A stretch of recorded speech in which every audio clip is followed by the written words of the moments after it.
Halloween Forever.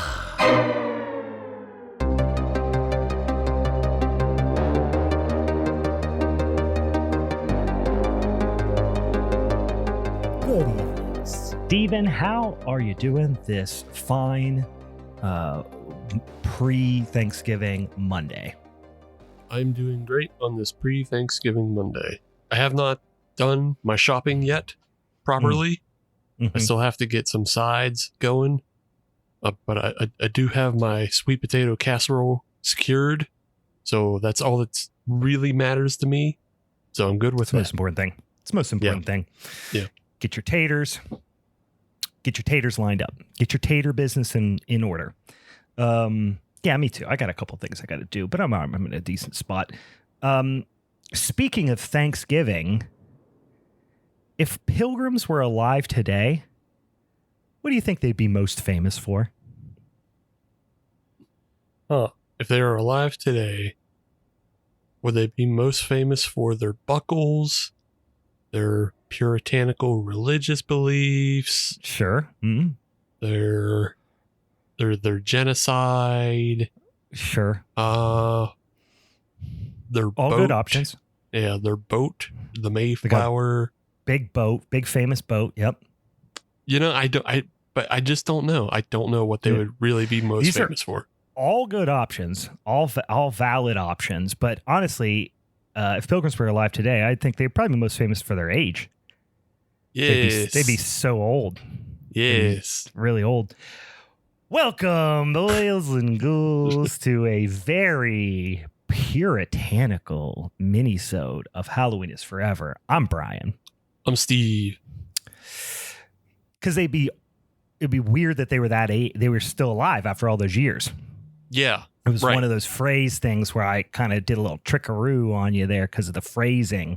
Be one of those classic things. Joke thing. Classic turn of phrase. Classic play on words. Boy, the fans love it. I know you guys can't get enough of it, so I'm going to keep giving it to you all holiday season long. We're kicking off the holiday season in a big way this week, talking about a dang old a movie about pilgrims. Almost said Milgrams. That would be a movie about pilgrims. Is a Milgram. A Milgram. We're talking about them this week. Stephen, this was, correct me if I'm wrong, a Patreon suggestion, correct? Yes, this comes from Dan, who I forget what we were talking about. I think we were probably actually talking about Secret Satan, which is coming up. Yeah. But he also threw this up as a holiday pick, as, you know, just something that like have you guys seen this? And it's like, no, I don't watch Hulu, so I know nothing of what exists on Hulu.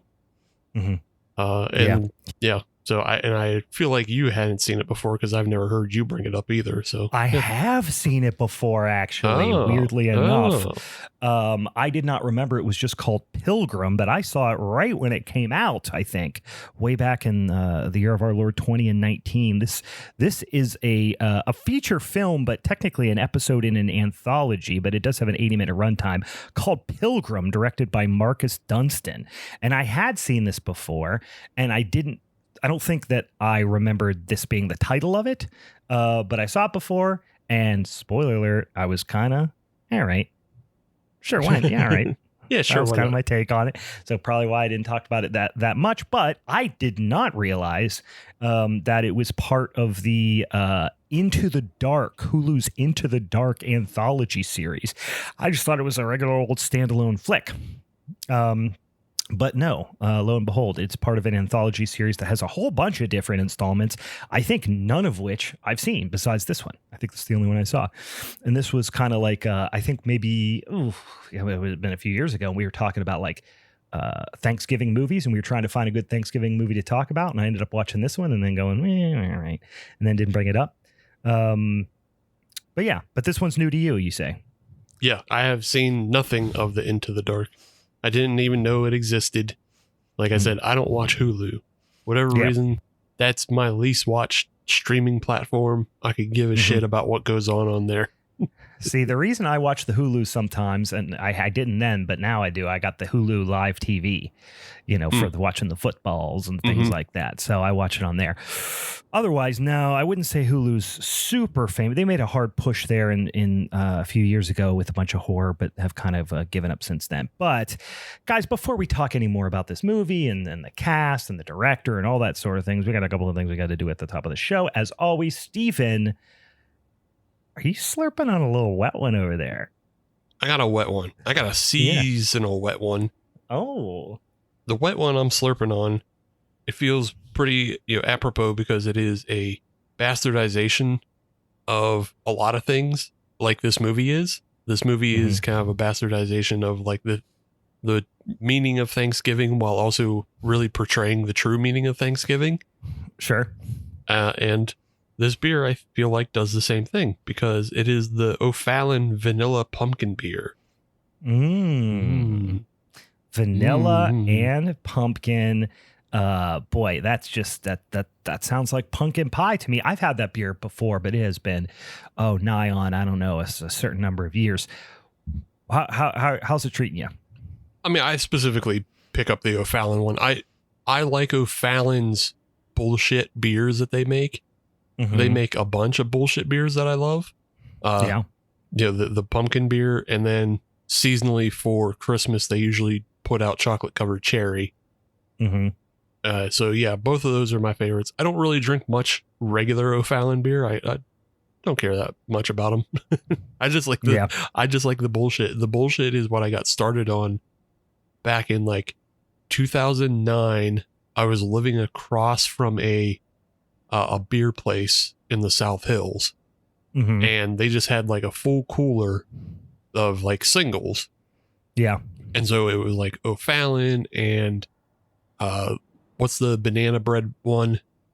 Wells. Yeah, they had Wells banana bread, and they had Delirium Tremens, and they had just a handful of other stuff that were very recognizable, very popular, and very just antithetical to the way you enjoy it, the way you enjoy beer.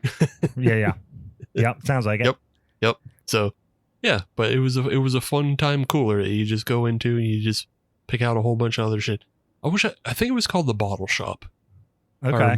If I remember correctly. But yeah, it's no longer there. They like turned into a barbecue place and then they stopped being anything. Then they just ceased to exist. Yeah. I've fucked with some O'Fallon beers throughout the years, but it's probably been a damn while. All right, I'm drinking something not quite as seasonally relevant, but you can't tell from that glass. But boy, it's a pretty looking beer. I should probably show you the bottle because that's what's got the label on it. I'm drinking a little Augustiner Lagerbier Helles, Lagerbier Hell, just a good old fashioned Helles lager beer from Munich. Hard for me to get away from it. Summer, winter, I don't give a shit. Here, listen in for a little wet slurp for everyone. It's wet. It's slurpy. It's crispy. Yep. It has no seasonal ties whatsoever. But I'm drinking lager beer all year round. You know me. It's seasonal in that it's for every season. It is. It is like a nice mid-weight jacket. You can just wear it all year round, pretty much. Or if you're a fat guy like me, and one basketball shorts. And one basketball shorts. Yes, it's the N1 basketball shorts of beers. Okay. Now, I know we're talking all about Thanksgiving and talking about giving thanks and being thankful and Thanksgiving beers, all that stuff. But guys, right around the corner here in December now, not the first Monday in December like we normally do. We're actually talking about doing it, I think, in the second Monday in December. We've got our Showdown episode, but not just any Showdown episode. We're doing our Secret Satan Showdown episode, where our collective Patreon community provides suggestions. By suggestions, I mean Secret Satan gifts for holiday horror that we have to defend. So we will not be picking our own movies in December like we normally do every other month. Same as the last handful of years. We're going to have our Patreon pick, in this instance, our Patreon community pick the movies for us and our guests. So we ain't going to be spinning that spinny ass old wheel. But if you are a patron and you haven't yet, make sure you either get over there on the Discord, the Patreon Guests and Goblins Discord channel, or if you want to slide in the old DMs, or if you happen to shoot us old-fashioned email at halloweensforeverpod@gmail.com. Send us your suggestions for what movies you think should be our gifts for Secret Satan. If you're not yet a patron, well, boy, howdy, this is a pretty good time to do that because, one, you give yourself a nice little tasty little gift that'll last all year round. It's like a dang old Jelly of the Month club. Or maybe for your significant other. And you might be thinking, God damn it, I'm so sick of hearing these chuckle fucks every Monday. Listen to them as I'm riding around with my significant other. Well, think about somebody else but yourself for 1 second, you selfish bastard, and get them the gift of our podcast year round. Obviously, we do some tasty, sticky, sweet content every Monday, but we've got some special things, including a extra bonus episode for a Patreon exclusive podcast every month that we get going over on the Patreon. Stephen, why don't you tell them what they get if they decide to go over there and subscribe for give us a little $1 a day or something like that? Yeah, you go on, you subscribe $5. We're actually coming up on something new on Patreon at some point. They're going to allow you to do just an annual membership all at once. So that'll be fun. And I believe there's discounts involved if you do it that way. Of course. But when you sign up, you get on the Discord. You can watch episodes happen live. So if you have a significant other who hates hearing it on Mondays, well, then you can join us on Sundays or Fridays when we usually record and see it happen live. You don't bother them then. Here in the Discord, they don't have to deal with it. You can sneak off to your little weird corner where you jerk off and listen to us and chug booze in the corner. Yeah. Chug booze in your J.O. corner. Listen to your favorite movie buddies. That's how it goes. You say a real fucking weird thing that I said, but say it sound real wholesome. Yeah. Hang out with your J.O. Your J.O. buddies. In your J.O. corner with your movie buddies. See, it's also not in your movie corner with your J.O. buddies. That's a different scenario. I mean, yeah, that's a different scenario, and you can do that, but we don't offer that. It's just it's just a different thing. Might be somebody's J.O. buddy out there. That's okay. I like that. You know what? If you sign up for the Patreon, I'll send you a picture of my feet to add to your J.O. corner. How's that? Yeah, you can add those to your J.O. corner. It's an interactive experience. Yeah. But yeah, and tell them about that Patreon exclusive podcast we're doing, because I've been putting a lot of thought into this because it's almost your boy's turn once again.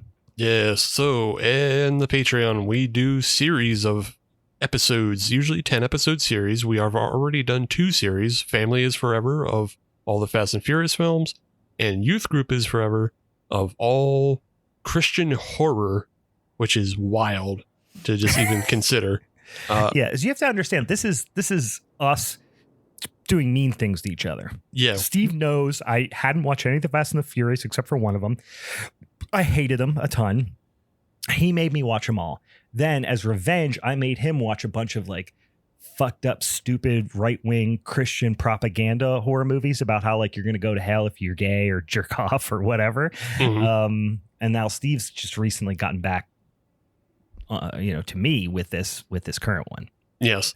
Yeah. I'm on my kick of making Brian watch a bunch of 90s comedies that have ties to horror in some shape or form, but they're all forgotten comedies that were somebody's bad Coke idea, and they're terrible. They're unfunny. He hates them. I'm sort of nostalgic for some of them, but it's, again, we're just hurting each other. And now episode 9, Baby Ghost, will be coming out in this month. And episode 10, we've already decided to be The Adventures of Ford Fairlane, starring one Andrew Dice Clay. Our guy, the patron saint of our podcast, I would say. Well, no, probably Glenn Danzig is the patron saint Danzig, of our podcast. Yeah, but honestly, they could be first cousins. Right, yeah. They're the same guy, more or less. Yeah. But that will be our December episode, and we'll be wrapping up. And so January, we'll be starting a brand new series. But all you have to do is sign up once. You get all 3 series I mentioned, and you'll be ready for the new January series when it comes around. Yes. Well, I'll tell you what.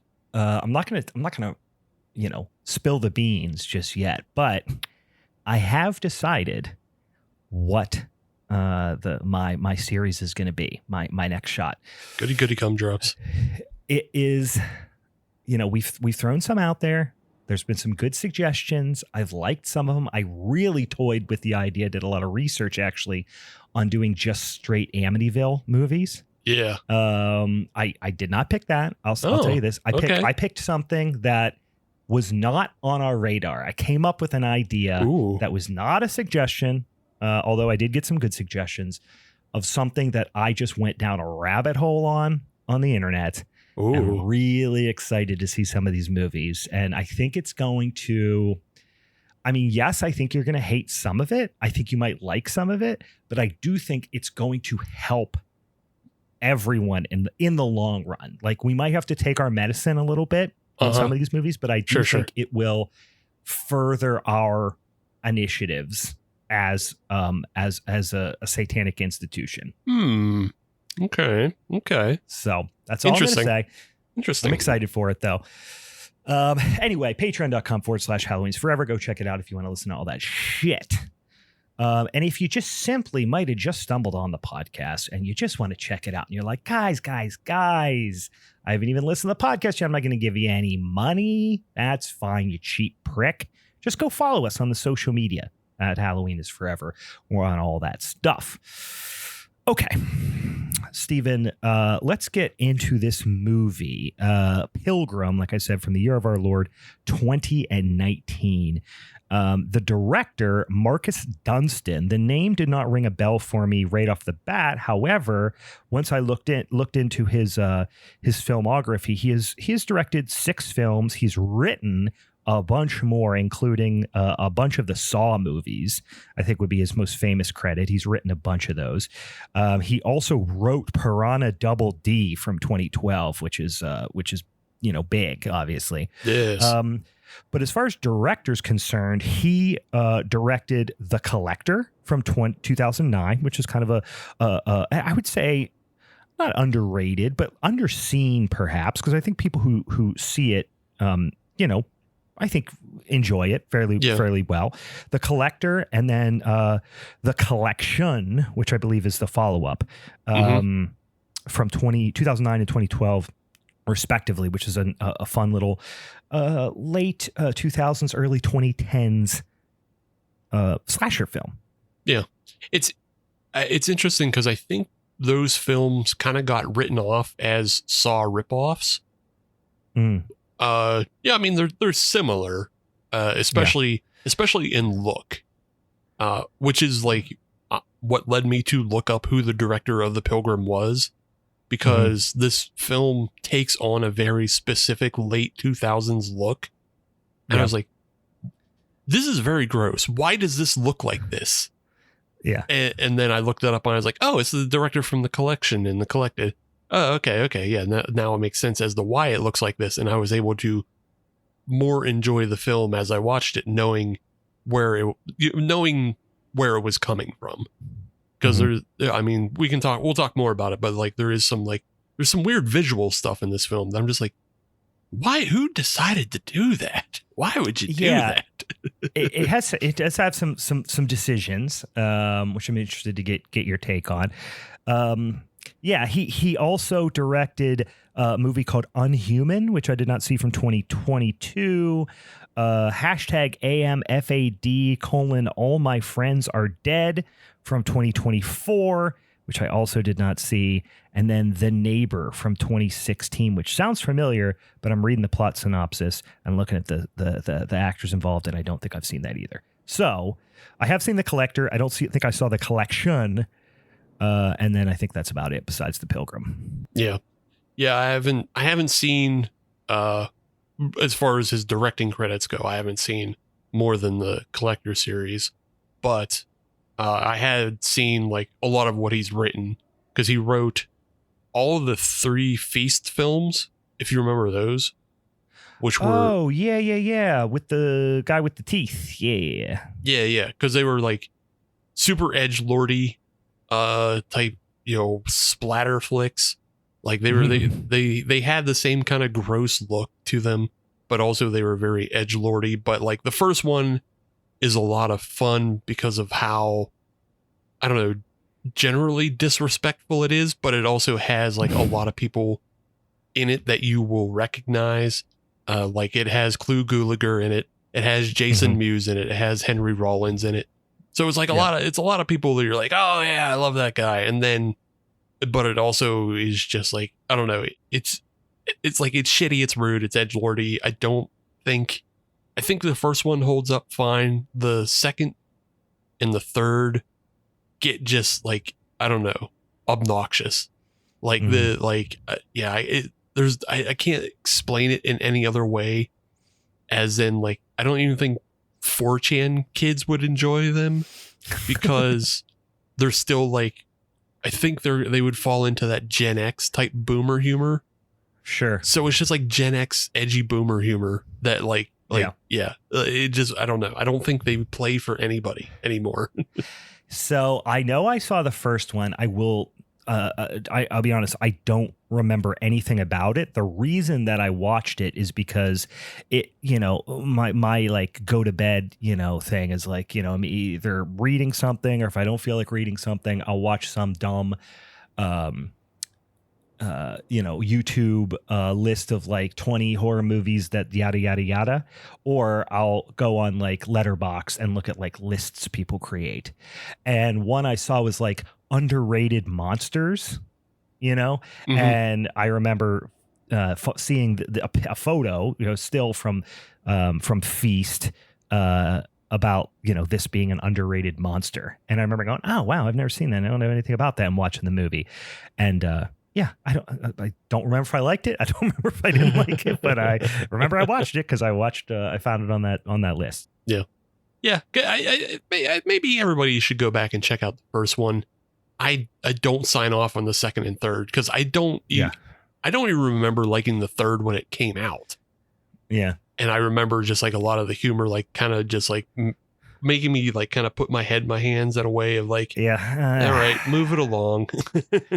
Well, it's funny because the second one, I know I didn't see the second one, but this is the vibe you might get is from the subtitle. It is called Feast 2: Sloppy Seconds. Yeah.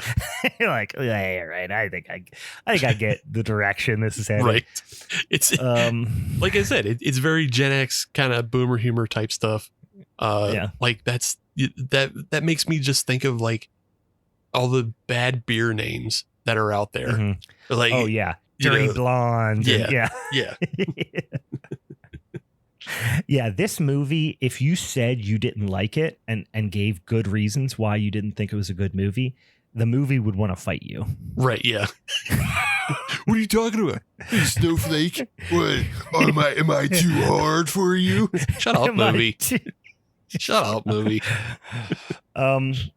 Pilgrim from 2019 to pivot into. I don't know. Listen, I saw this movie when it first came out. I did not remember. I remembered a few key scenes from it, and I remembered the overall vibe. And I remember there was at least one performance that I liked, and that's what stuck out of my head. But I did not remember a couple of things about it. I didn't remember how it ended, and I also didn't remember how mean it gets in certain instances. But it's weird because it goes really mean, but then it doesn't. It pulls its punches. Like, it really swings for the fences in terms of meanness. Yeah. But the last second, it kind of lets up. And I'll explain what I mean when I get there, when we get to that point. But I don't know. Those are the things I didn't remember about it. And then I watched it for the second time. And I'm like, all right, okay, sure. I remember that now. So the cast, let's go over real fast. One person who I wouldn't even necessarily say I love her performance, but I do like her as a performer because she is in one of my favorite slasher films of the last last couple of last decade. I guess Hellfest, which I've talked about before on the podcast. Mm-hmm. It's Rain Edwards, and she is in Hellfest, and I like her in that. I would say I don't necessarily like her as much in this, but she's fine. She plays like the angsty teen daughter / stepdaughter, but she is the kind of the main protagonist. Then we have Beth Curry, which I will say, who plays Catherine. I'll be honest with you, don't fully understand the relationship of Catherine to the rest of to the family that's at the center of the movie. She is Rain Edwards, who plays Cody's boyfriend's mom, but she also seems to have some sort of closer relationship with Cody's stepmom. And at first I thought it was like stepmom's sister, but then I'm like, why would she be dating this stepmom's sister's son? It's like they're cousins, almost like step cousins. But I don't think it's the sister. But I don't know. I'm confused about what the relationship are. They just friends? I don't know. Yeah, I just took it as like they were friends and they all moved into the same like suburban neighborhood together or something. Yeah. Like maybe Catherine already lived there, and then because Anna and Shane are a relatively new couple, maybe they moved into the same neighborhood as Catherine as they put a family together or whatever. But it's never really clear like why those two are so close, because they are specifically othering of the rest of the neighborhood, because the rest of the neighborhood has that kind of Stepford Wives, live, laugh, love type fucking, aesthetic that off-putting, like, I couldn't think of a good SSRI. Oh, my joke fell apart. I'm sorry. Everybody. Sorry, everybody at home. Listen, we accept your apology. Don't let it happen again. So the other kid who's Cody's little brother, much younger brother, is Tate, played by Antonio Raul Garcia. And then we have Anna, who's the stepmom, played by Courtney Hengeler. I'm going to say Hengeler. Hang glider. She's fine. She does a good job. And then her dad, played by Kerr Smith. Dad's name's Shane. And then Finn is Taj Spates, Finn is the boyfriend, who's Cody's boyfriend, who doesn't survive very long. The two antagonists here, we have Peter Giles playing Ethan. And he has actually been in a ton of stuff. Well, maybe not a ton of stuff, but for whatever reason, a disproportionate amount of things that I've seen. I guess not that many. A couple. A couple. A ton. A ton. No. A few. No. One other thing. I don't know why I thought he was in more things than he was in Yes Man, which I remember him from that. And then he was in that shitty remake of Rear Window, which I tried to watch, and then I was like, oh, he's good. Oh, okay. There's a couple things that's it. That's all the things I've seen. Here's the thing, though. I will say he actually has been in a ton of stuff, but it's probably not listed on Letterboxd. But he does a lot of voice acting work, and so he was like the main bad guy in Max Payne 2. He was in Command and Conquer 3. He was in a TV show called Hot Sluts. Cool. Hot Sluts. He has one of those faces that you feel like you've seen him. Here's what he looks like. This is maybe specifically a parent thing.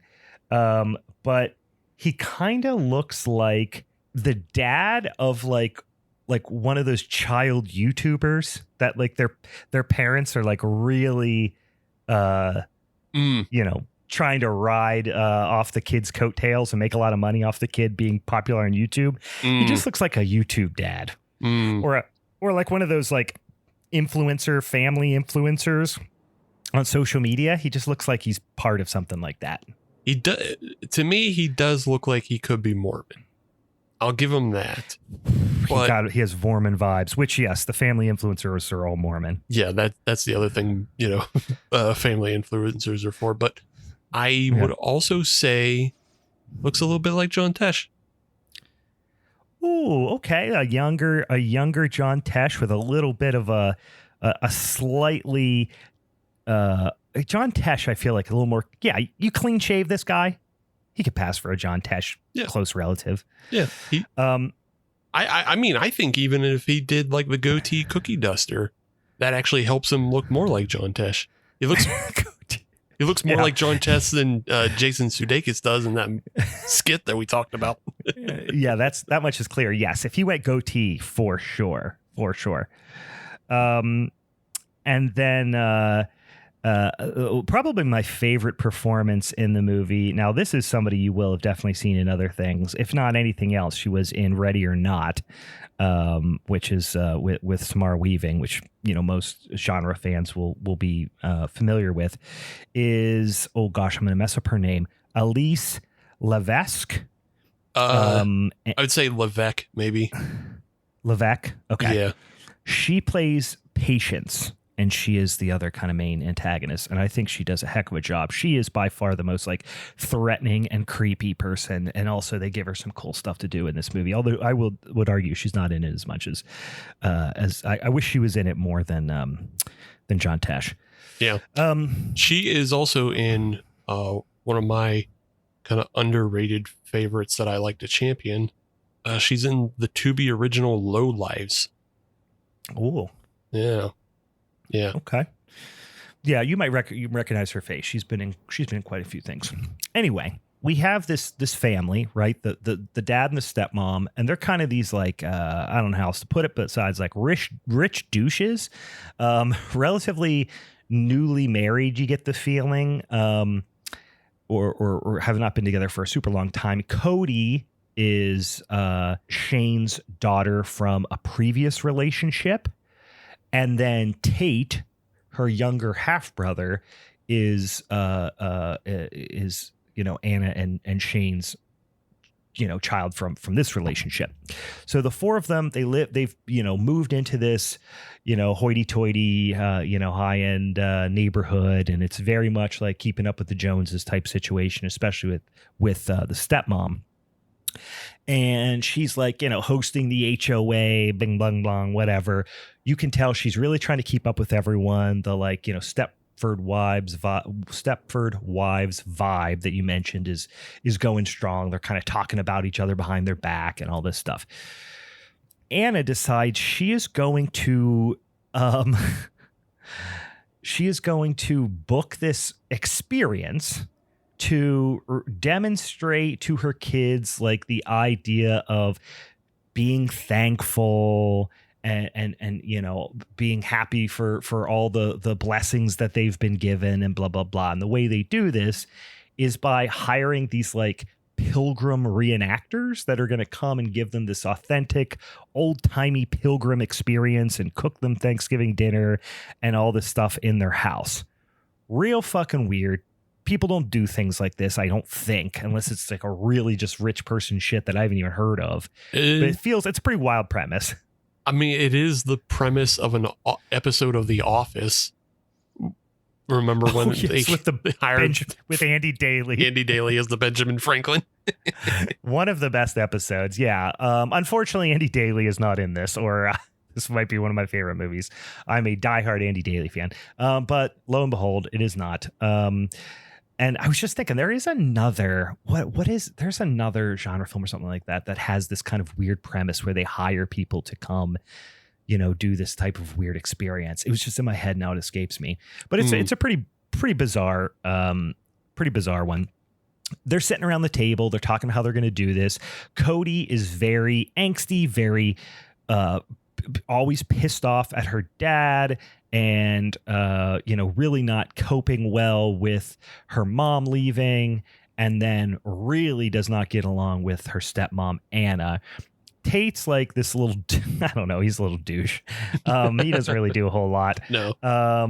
Mom, like I said, is obsessed with keeping up appearances, and dad just seems like he's kind of along for the ride. He's like just obsessed with work and making money and and kind of himself.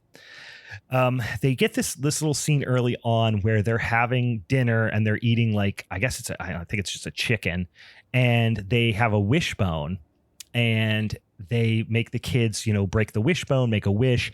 Cody breaks it, in her favor, and decides to make a wish.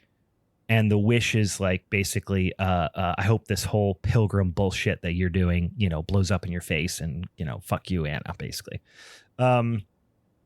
So this is basically just like bored white people showing off to each other. They, like I said, the HOA meeting at her house, and she's explaining how they're going to come and they're going to cook dinner, and they're also going to do it for Catherine's family for some reason as well.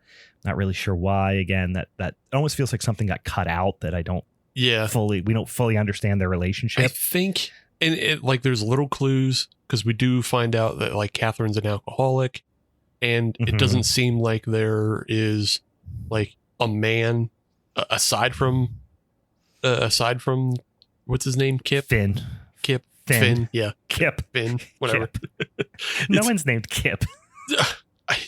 Kip and Finn are just like white people names in my name. They are very white people names. Those are 80s bad guy white kid names.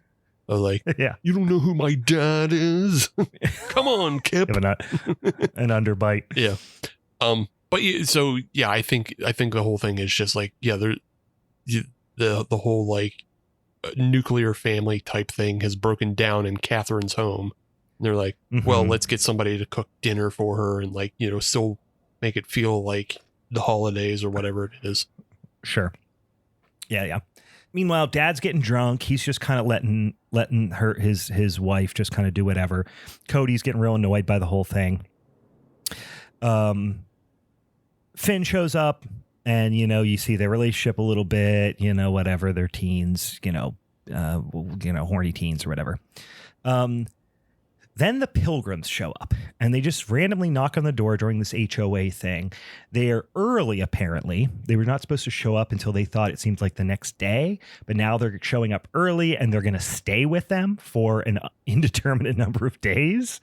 And this is one of those like there's a lot of that like social horror in this movie, which can be really effective, but I'll be honest with you, it didn't really stick with me that well in this movie, because you don't know these people, and there's like 90 scenarios that I would have forcibly removed these people from my house, but they like don't want that, they're just like, yeah, okay. So there's these really awkward situations that they put them in, and instead of saying, all right, get your shit, weirdos, get the fuck out of my house, and like maybe pointing a gun at somebody, they don't do that. They just go like, yeah, I guess it's okay for you to like spend time alone with my children and be weird and shit.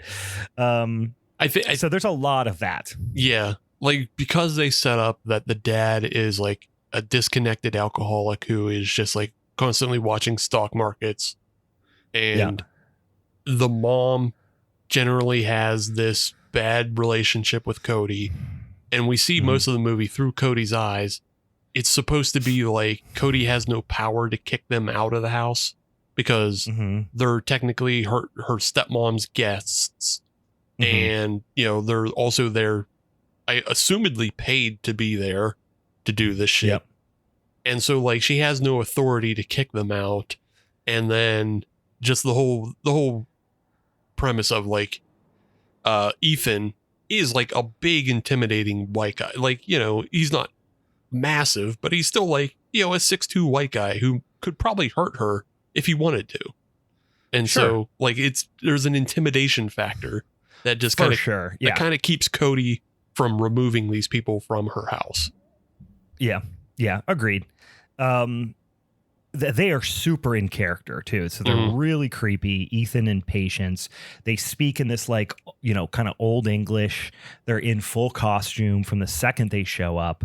They never break character, even when people like kind of break the fourth wall and ask them stuff. They act like it's I don't follow. I don't know what you're talking about. But apparently they're staying for a few days now, right? So they do all this stuff talking about like historical things, and at first it feels like they're just really in character. Cody is like extra confrontational.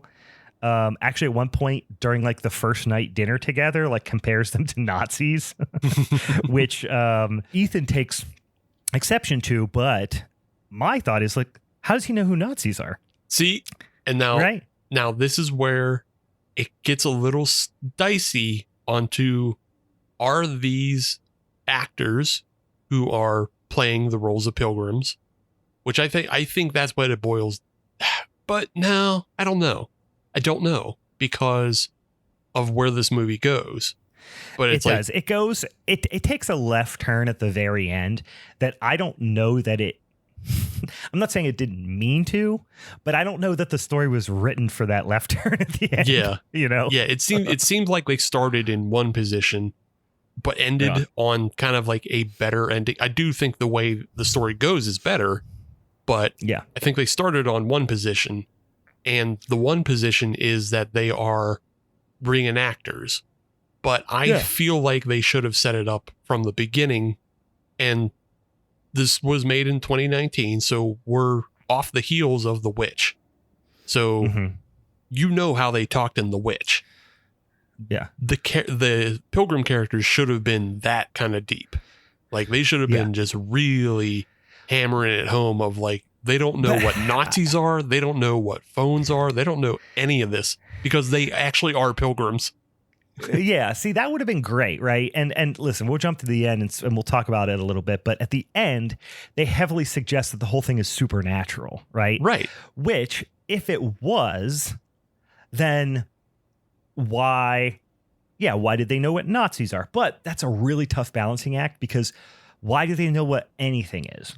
Yeah. Why do they know how would they know how modern locks on the door work? How would they know, what if a pilgrim saw a phone, a cell phone, an iPhone, they would start bleeding out of their eyes and screaming that it's the devil. You know what I mean? Like they couldn't deal with that stuff. But there's an instance in this movie, a few instances where they act like reenactors because they have to be encouraging of the idea of removing modern conveniences and modern technology. Like, for example, Anna requests Cody to give up her phone at one point. Not request, she forces her like, hey, we're doing this the old fashioned way. You give me your phone, you'll get it back, and your computer, you'll get it back, after Thanksgiving or whatever. And then there's an instance where like he's going around helping her to replace all the electric lights with candles around the house, and stuff like that. And it's like, isn't he blown away by electric lights? They would have to explain that if it was supernatural. So it's like they had to either go all the way in or all the way out, and they just put one foot in, which is the exact wrong thing to do. They half-weight it.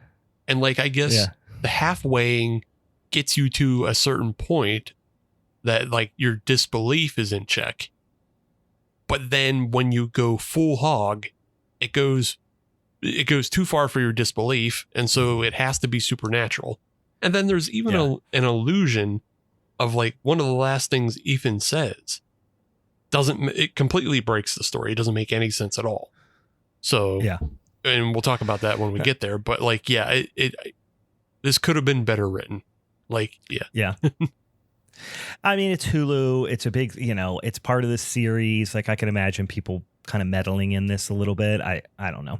Also, they're probably under like production deadlines, like more strict production deadlines of like, hey, we have to get these out so we can release a new one every week or release a whole big binge. I don't know how this thing came out, but it's like, get this. And it's also 80 minutes. So it's like, I doubt this script was written as 80 minutes. That's such a weird length. Yeah. It's like, get your asses up to Canada, film this shit, and get back. Yeah. We need this done. We need this for the TV.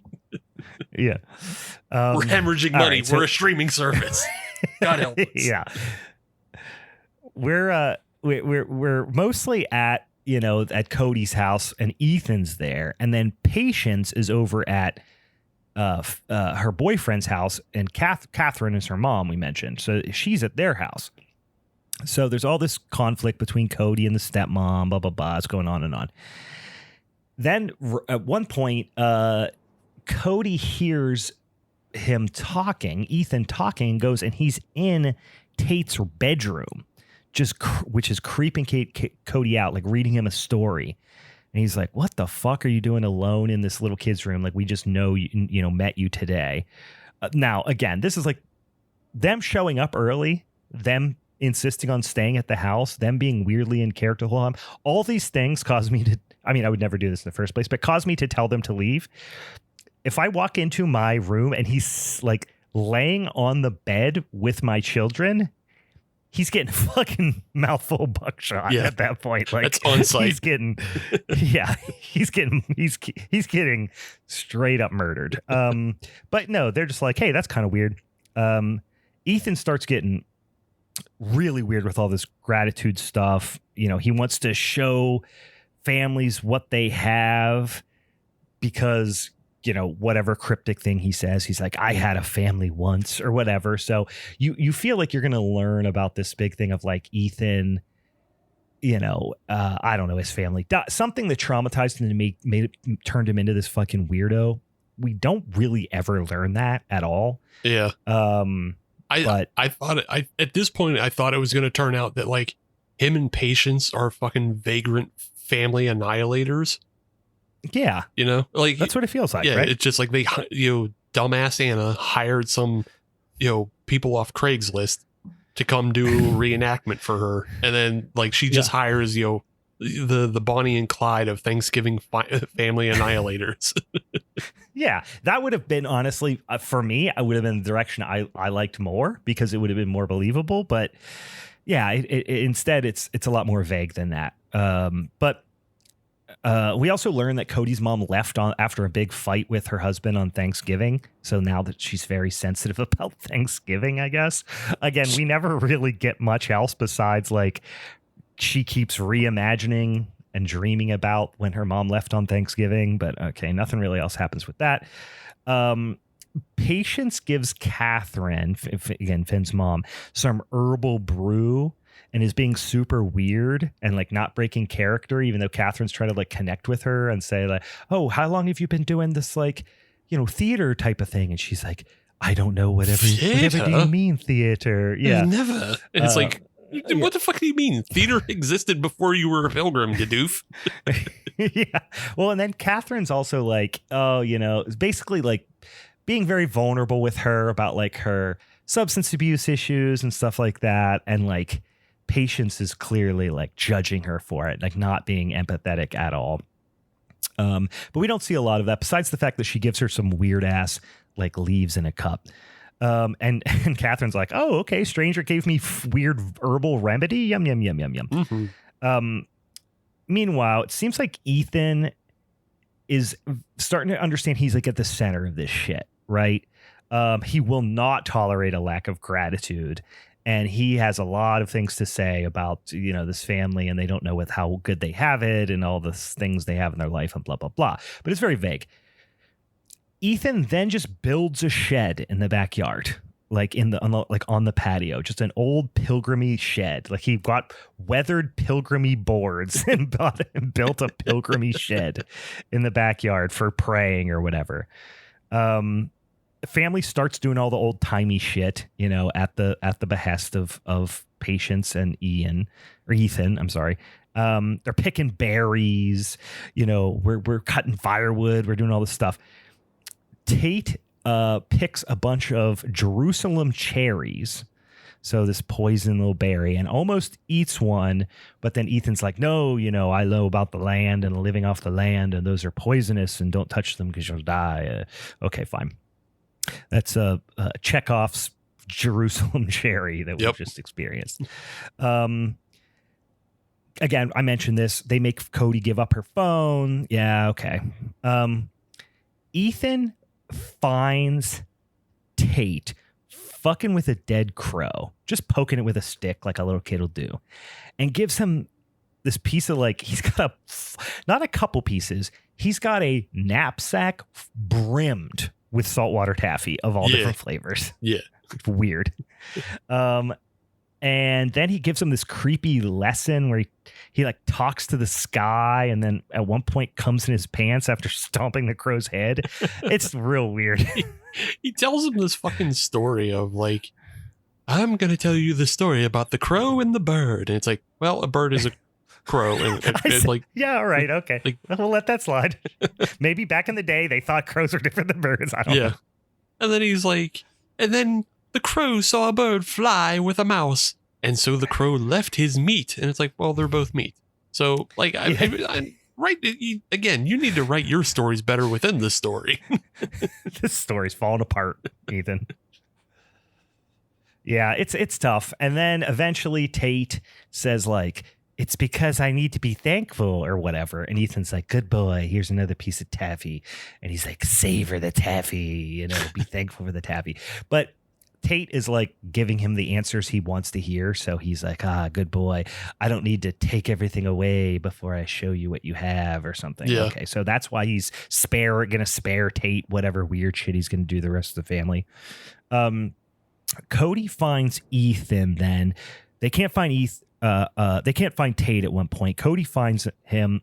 He's in the Jesus shed with Ethan doing Jesus shit in the little whatever tickle shack out back. There's a little showdown where Cody's like, listen, motherfucker, don't take my half brother into the tickle shed and teach him about Jesus. Yeah. And Ethan, really, it gets real confrontational there.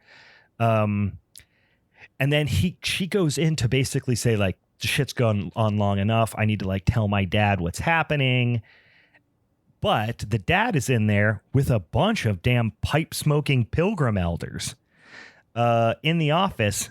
And he's like, they're all like promising stuff to the dad about how they're going to help him build a garage and all this stuff. And we're like, what are we talking? So the dad is just bought into all this. He's smoking an old timey pipe with like all these Pilgrim elders. And we're like, now we're seeing new people, more Pilgrims are showing up. These guys just showed the fuck up. Like no introduction. We don't know their names. Nothing. Now there's a bunch of old Pilgrims too. And she's like upstairs in her room. Patience comes in with the stepmom and explains that Catherine, quote, fell off the wagon and left with Finn. Patience clearly knows the words to say to manipulate them, saying that like Catherine basically is off on a bender and she left with Finn. And Cody does not buy it at all. And is basically saying to her mom, this doesn't seem right. This is bullshit. And again, giving into the, social horror stuff here, the stepmom is like, no, that sounds right, and just basically doesn't honor Cody's concerns. Then they go downstairs. It's so weird because there's just no follow up on her part. Like zero. Doesn't investigate on her own. Doesn't go over to the house to look for clues of any sort. Doesn't send Cody over immediately to look for clues. Doesn't try to get the phones out and call her fucking friend. Be like, hey girl, I just heard you're on a fucking bender. Are you okay? Is your teenage son with you? Is he okay? Yeah. Like, just none of that. Nope. She's just like... Yeah, they're more concerned with, like, Patience doesn't feel safe over there, so she's going to come with us over here. She's all tied up in her own shit, the stepmom. But, so they go back downstairs, and there's just a bunch of damn goody wives praying in the dining room, which is never something you want to see. It's getting real weird. These fucking Pilgrims is multiplying like crazy. There's like 20 of them in the house now. And they're all like, I mean, you say Pilgrim, they could just be Amish. You know what I mean? It's like the same difference. Yeah. In this instance, weird puritanical people just like praying and like touching shit they're not supposed to touch, and it's just like making themselves at home. Mostly nonverbal. Almost none of them talk. The majority of them have no lines. Almost all of them have no lines. the pilgrims are getting real comfortable, right? They're building shit. They're like shooting their mouths off, like a couple of them. Most of them don't talk, but a couple of them are. It starts getting real threatening, like in the hallway, where like all the pilgrims, they're like, where are our, this is Anna and Shane, like, where are our children? What's happening? And she's just like, they're fine. She's like, no, where are they? They're like, they're good. Don't fucking worry about it. And there's like 8 pilgrims like pinning them against the wall in the hallway. Meanwhile, Cody has already like fled. She's gone to Finn's house to see what's going on. And she finds him straight up murderlated. Just nothing about Finn gets done so dirty in this movie. We barely see him, and then she shows up, just finds him with his throat slashed. Yeah. Not even obviously an off-screen kill, but not even like a hint at it. Just show up, throat slashed, he's dead. We never got a final word. We never got a fight from him. We never got nothing. Nope. Stuffed in a pantry. Yeah. Ethan, now, really shit is starting to get wild at this point. Ethan has the stepmom and the dad in the stockades that they have built. There's pilgrims out there building shit now. There's like a big giant pilgrim out there building shit out of wood. And they're like, who the fuck are you? Or this was earlier. Cody's like, who the fuck are you? He's like, I'm the builder. Yeah, like I'm the builder. What do you mean? He showed up to build stuff. Now he's got the parents in the stockade and they're just out there just whipping the shit out of them. Brands their bare back button balls outside on the fucking stockades. So things are really escalating now. I will say, Ethan's has. I'm not trying to kick a motherfucker when he's down, because we've already said we're not huge fans of this guy, but his crazy guy laugh is tough. Yeah. It's tough to stomach. He does not nail the crazy guy laugh.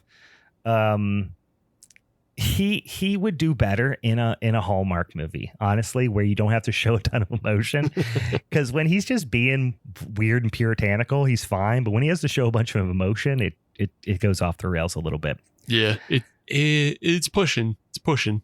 And again, I think that's also like, I noticed it was weird, but I didn't clock it as like super bad. I just, because I was reading his credits, while I was watching the film, and I knew he was a voice actor, I was like, yeah, that's probably like a good video game bad guy laugh. But it's not when you see him do the emote, like, you know what I'm saying? Like voice actors, when they act, they do emote, but it's not necessarily the emote you would see the character do in the game. It's just the way they emote to get that sound out. Yeah. But if he's doing voice acting in front of a camera, it's going to look crazy sometimes, I think. Yeah. It doesn't land great for me, at least. But Cody gets back, finds them in the stocks, because after they gave him the business, they just went inside to do pilgrim things, I guess. So Cody's just there by herself. She frees them. Then the builder, the big guy, which he's in something else. I forget what it is. He is the Toxic Avenger from Citizen Toxic Avenger 4. Oh, okay. I mean, he's in a lot of stuff, but that's just that's the one thing I really know him from. He was in Better Call Saul for, I think, an episode or two. Yeah. He was in Hancock, if you ever saw that movie. He was in, I think I remember, was he the guy Mike in Breaking Bad / Better Call Saul, like pistol whips, in the freaking garage, car garage? Probably, yeah, because he does, like, his one photo on IMDb is with him and Mike from, so yeah, he was probably the guy that Mike pistol whips. I'm not 100% sure. I forgot to look this up. I think he's in one of my favorite episodes of Workaholics, and I think he plays a juggalo. When the episode where they go to the gathering of the juggalos, I think that might be him. I'm not 100%, but he's like a big, giant, mean juggalo that they become friends with. No, that's not him. That's not him. Okay, Yep. somebody who looks like him then. He does play Bigfoot in Strange Wilderness, though. There you go. Yeah, he's big cat. They have a melee. You know, he's like an underboss of the Pilgrims, right? So they fight him, kind of band together as a family, and eventually crush his head. Then they have a really weird moment where they're all looking at each other, and it's like, did we just do murder as a family? Yeah, and it's like, yeah, I think Shane says that. Yeah, exactly. It's at that point I actually paused the movie because this movie has gotten too weird too quick. Like, there have been like a lot of push-in zooms from like 70s exploitation films that were like earlier in the film, and then that hallway scene we were talking about. Like, this film switches to almost exclusively a fisheye lens, and then takes on that sickly green Saw filter. I knew when I was watching, I was like, Steve's going to hate the color of this movie. I did until this is why I paused the movie, because I was like, this movie's going in so many weird technical directions that I'm noticing right now. Who the fuck directed this and thought this was like a thing to do in 2019? Because we basically have done away with this look. But then I looked that up and I was like, oh, it's the director of The Collector. Okay. And then I was fine with it. Like, I was back on board because he kind of knows how to use. Because he's the Collector director. Yeah. Like, he knows how to use that look. Yeah. So, yeah. Make everyone look like they have chicken skin. Like, it's just like everyone's very pale and washed out looking. So yeah, they after they kill him, they try to go inside and find Tate, because Tate's like running amok, and they're not really doing anything to Tate, because I presumably Ethan is pleased with Tate's gratefulness, I guess, thankfulness. Dad gets it pretty unceremoniously. Yeah, at least initially, where he literally like he tries to climb up this gets like lattice on the side of the house and then crawl up through the upstairs window. But Ethan's waiting for him, stabs him in the hand with a I think it's the ice pick, right? Or something. Maybe it's a knife. I don't know. Stabs him in the hand. And then he falls back down off the roof.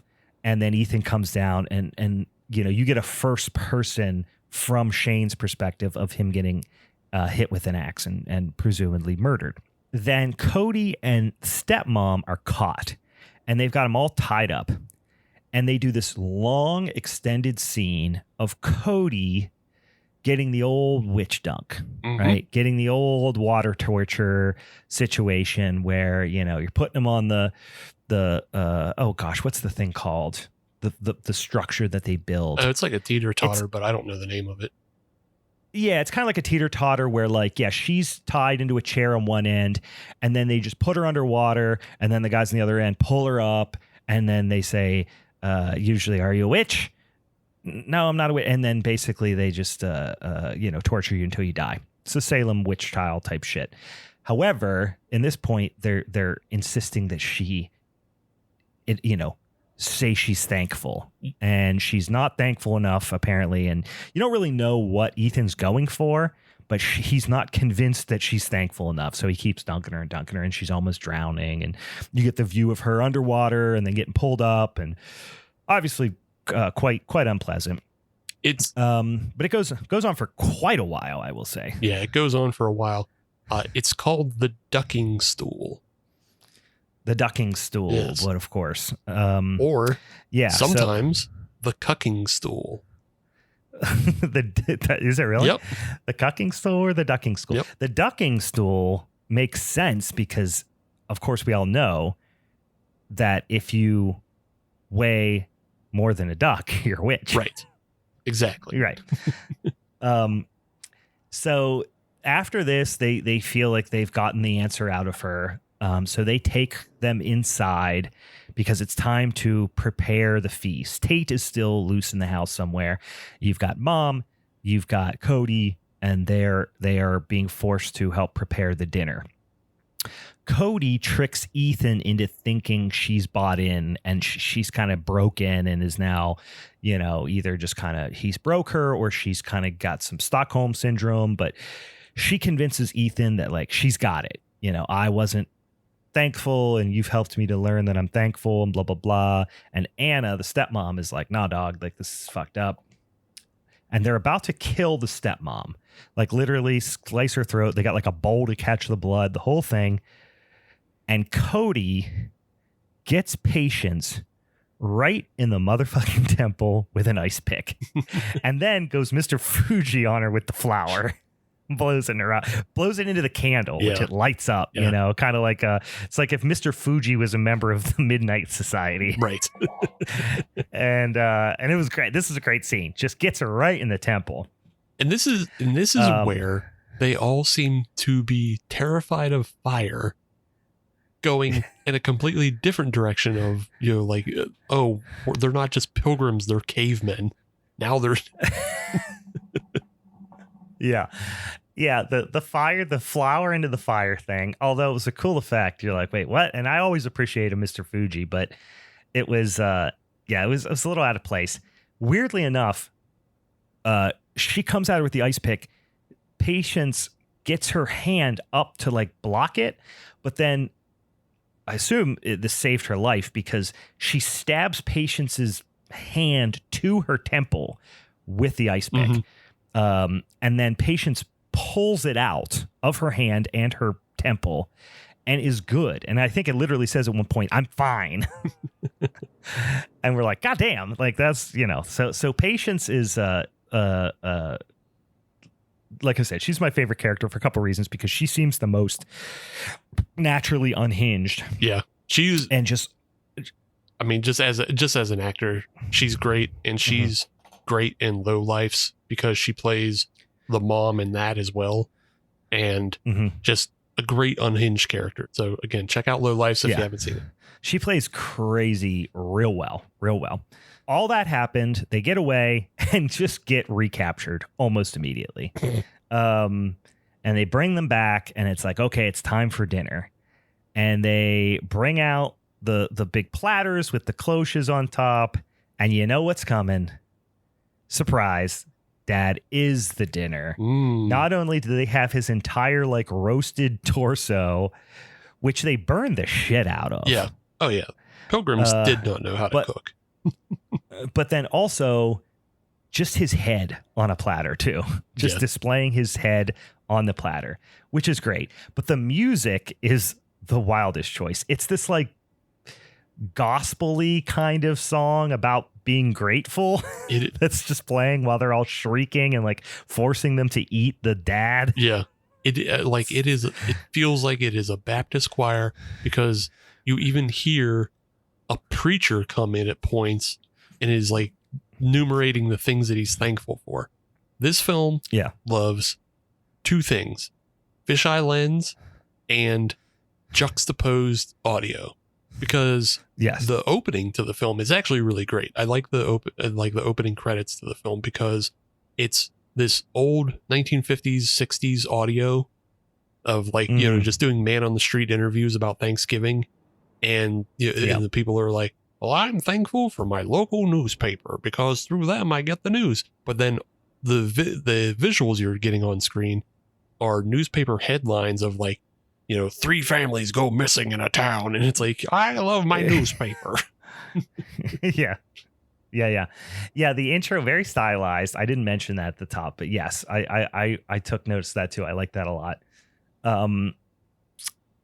You have this song and this goes on for extended cannibalism scene, forced cannibalism. And also at this point, all the pilgrims are just hysterically laughing. Yeah. As they're eating, just slamming, like they're not eating like you would sit down to eat dinner. They're like gorging themselves on two things: the flesh of Shane and giant heaping spoonfuls of the cranberry sauce. Just shoveling it like it's some sort of like insane ritual, you know, more than it is a dinner, right? And then they all start like, oh, something's wrong. They're like looking at each other. Ethan starts barfing blood. And Cody's like, oh, what's wrong, dipshit? Turns out while she was faking that she was, on his side now, she mushed a bunch of the Jerusalem cherries into the cranberry sauce. So they're all poisoned. And they're all barfing blood. They're all hurrying up trying to stick their fingers down their throat to puke, but it's too late because they're spewing projectile vomiting like gallons of blood.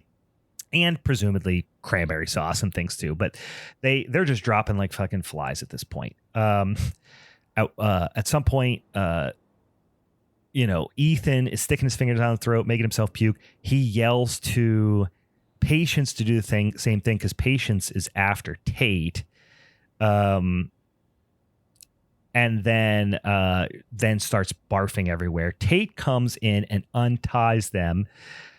And in the scene, this is what I meant when I say they pull their punches, because we've just watched people being force-fed, eaten their father and husband while everyone cackles and we listen to gospel music for like what seems like 5 minutes. Yes. And then the little kid comes in and is untying them, but sees his dad's head on the table and then barfs. Right. And you're like, whoa, this is like getting really, really mean. But then later, that's the only really part where they make it super mean. Later on, they act like we'll get to it, but they kind of act like everything's fine again. Like it was just that quick little moment. They're like, we really need to acknowledge the gravity of this situation. Yeah. And then we're past it. I think it was more, I don't think they were actually trying to make it as mean and gravity heavy, because we also get Ethan doing a full fire hose blood vomit on that other guy's face. And so like we're still doing comedy. Like all of the stuff they're doing is mean and like disgusting. And this is that feast influence coming through. Yeah, that's what I'm saying. It's less mean. It's less Art the Clown, more edgelordy, And so like, when Tate comes in and throws up, it's like, oh yeah, that's really affecting to see half your dad's head on a platter, that, and in general, just a bunch of dead pilgrims in bloody vomit is also bad. The smell had to be terrible, but sure. I don't think they were going for, this boy's going to be scarred. It's just, we're doing gross out stuff. We're still on gross out train. Yeah. Ethan tries to escape at this point. And stepmom, a melee ensues. Patience is still alive. Ethan's still alive. The rest of them seem to be dead. The stepmom ends up killing Patience, essentially by beating her. First, she gets the upper hand by beating her with her husband's severed head, like using it as like a Streets of Rage melee weapon, just like wailing on him with it. And then this is what I was talking about. Is it just goes from Tate just having seen his father, his mother fight off somebody trying to kill her with his dad's severed head, and you look over at him after she kills Patience, and he just gives a thumbs up. Yeah, that's so out of place, and I love it. Yeah, it was so wild. Yeah, the thumbs up was like, oh my god. And then they just whoop on Ethan for a while, right? They kind of make an example of him, take their frustrations out on him. He's crawling away. They're just wailing on him with whatever. I forget what they have. I think one of them has like a fire poker or something. Yeah, I mean, they do a whole bunch of shit. Like they kick him off the porch into the fire and he gets set on fire. Oh yeah, his arm's on fire. And then they hit him with the brand, and then Cody goes for the axe. Oh yeah. But then he suggests that he knows about the wish that Cody made. Yeah. With the wishbone at the beginning of the movie. So you're like, wait a second. How'd you know about that? It fundamentally breaks everything, because the wish was made in response to Anna hiring these people, and Cody wished that it would backfire. And then, so he has, were these people the ones that, I think what's missing is a punchline. And the punchline is the real reenactors show up at the door for Thanksgiving dinner, and they're, you know, like, they're obviously schlubby actors. Like they are Andy Daly in a Pilgrim outfit. And they show up and they're with the false, you know, scalp and everything, and they show up and they're like, sorry, our car broke down or whatever. Sorry, we're late. Our car broke down. And they're like, but if you're here, then who is over there that we just killed? Yeah. I mean, to sink it home further, it's not just an offhand comment he makes. Cody then kills him with the axe, and he has the wishbone in his hand. Yeah, when he died. Yeah. Or a wishbone. I guess it doesn't have to be the wishbone. But dies with the wishbone in his hand.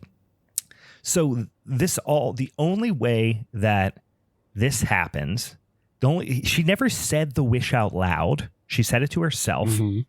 The only way this makes any sense is if they are supernatural or they're sent from some supernatural entity. But the weird thing was, I think I might have skipped over it, but earlier, I think it's when Catherine's talking to Patience and they're like, you know, what's going on or whatever. And Patience kind of suggests very kind of nondescript, but she explains that she's learned so much from Ethan because he had such a horrible childhood. So you get this idea as Ethan is like this tormented, like traumatized, criminally insane cult leader who has taken these people, made them believe that it's better to live in this, you know, pilgrim type of reality, like Amish people or whatever. Mm-hmm. And they go around, and once a year is their big annual cult murder ritual. They go and find a family that, you know, needs to be taught a lesson. Right. That is the story of this movie, except for this line that throws that all under the bus. Yeah. It throws it into complete disarray in which you need more information after that. Like, it makes sense, what you were describing. And then, you know, if they succeeded, they would have taken Tate and gone back to their commune with him. And then now Tate is part of that family, which, you know, helps with reproducing and things like that, keeping the bloodlines not dirty, you know, reproducing, you know, replacing all these old pilgrims that are gonna just die naturally anyway because they're unvaxxed. But and they only smoke pipes all day every day. Yeah, but the supernatural part of it is like, well, what need do they have to have for like people being thankful or proving any of it or having, you know, past relations? Like it seems like it's fine enough if Ethan has this weird almost curse or promise or, you know, like duty to God. If I can find just one family that is fully thankful, then I can be released is the type of thing I kind of got the vibe from. Yeah. But I don't know, that doesn't come out. I think, again, because this movie's 80 minutes, there's just a lot that was left on the cutting room floor or wasn't finished or wasn't fleshed out. Like, I think there's more to it. And I think it really should have ended with the punchline of Andy Daly in a pilgrim outfit showing up going, "Hey, everybody, happy Turkey Day. Hope you're all ready to learn." And it's just, dead pilgrims. And he's like tiptoeing over pilgrim bodies like, ooh. Yeah, that was 100% better ending. And then the other thing, I mean, that's the end of the movie, right? But then they run through these credits at the end, which are a little bit similar to the beginning. But then at the very end, they have a picture of like what looks like a Polaroid of like a real family. But then there's a guy who looks like he might be the dad who's like dressed like a pilgrim. And it says like I forget exactly. I think it says like mostly based on a mostly true story. Yeah. I think it's like, just, what are we talking about? I think it's just literally either the director or one of the writers' dads used to do this to them, of dress up like Pilgrim and talk about how they need to be thankful. Talk about how they need to be thankful, and they probably weren't allowed to watch TV on that day or some shit like that. So yeah, just a weird dad is what they had. Somebody had a weird dad over there. And it turned into art. That's how it always happens. Yeah, that's how it happens. You got a weird dad, and it turns into art. Anyway, that was 2019's Pilgrim. You can watch it on Hulu if you want to. Hey, listen, there's not a lot of Thanksgiving horror out there, so this is certainly worth a watch. Is it good? No. Is it horrible? No. It's not horrible. It's worth a watch. I will say I remembered I watched it, and when it first started, I was like, okay, this is this one. And then I went back on Letterboxd and found I had given it, I think, a generous 2 out of 5. I think that's all right. I think I actually enjoyed it more than you did. I like the weirdness it gets into, and the way the camera just starts going haywire. And I was so the fisheye was just like, I was like, what is this, a 1998 skate video? Like, what am I watching? Yeah, but like, even like the fisheye, the zooms are crazy.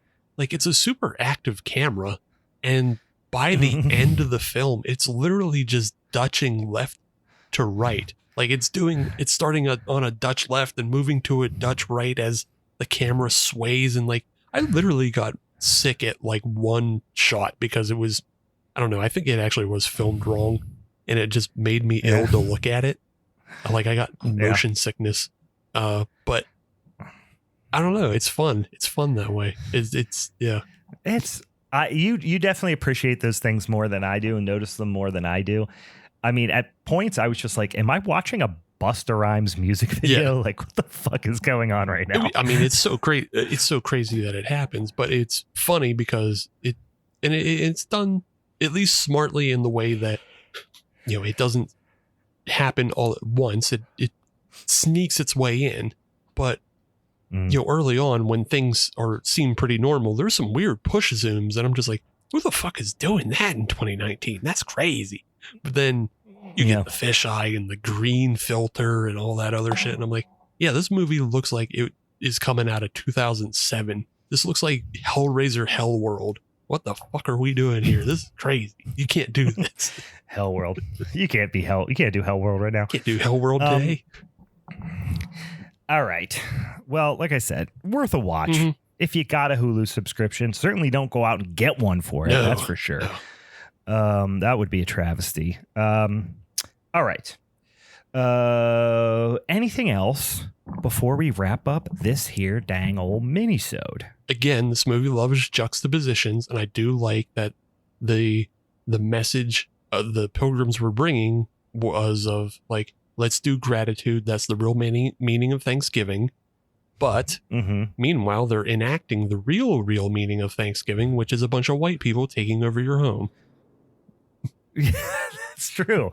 That is the real underpinning of Thanksgiving, which is where we're at. And you can't get rid of them. This very second. Yeah.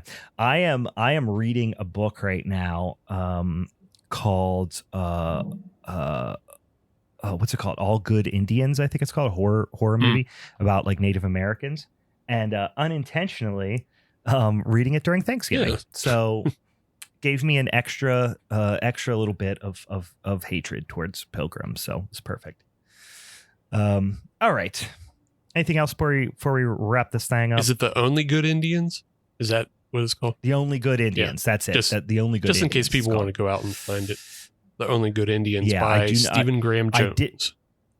Stephen Graham Jones. It's good. It's fun. It's fun. I'm on like the last like third to a quarter of it. It's a little slow burn early, but you know, it's fun. It's fun. Cool. Nice little Thanksgiving read. All right. For the Halloween's Forever crew, I'm Brian. And I'm thankful for weed gummies. And I'm thankful for pilgrims. I don't know. No. All right, bye. I'm not thankful for pilgrims. Bye.